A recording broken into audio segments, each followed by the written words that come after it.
بسم الله الرحمن الرحیم.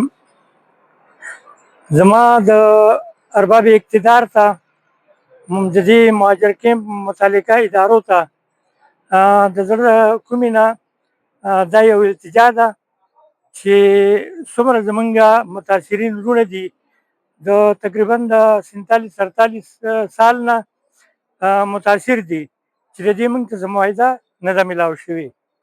نو زه متعلقه ادارو ته یو سوال لرم چې څنګه دا مهاجر ختم شي، الله دې په خیر خیریت سره خپل وطن ته بوځي. نو د دې ادبرارۍ کې ټول نه دي ورکول پکار چې جنګ جګړې ته جوړې نه شي او زر تر زره د دې ادبراري وشي.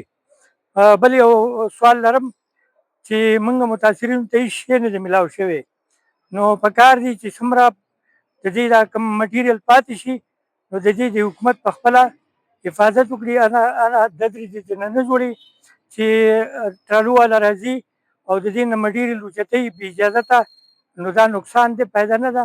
د دې د خپل ګډون تاني والو ته ډي اس پي صاحب ته او د دې متعلقه څومره ادارې دي سوال لرم چې د دې حفاظت وکړي شي.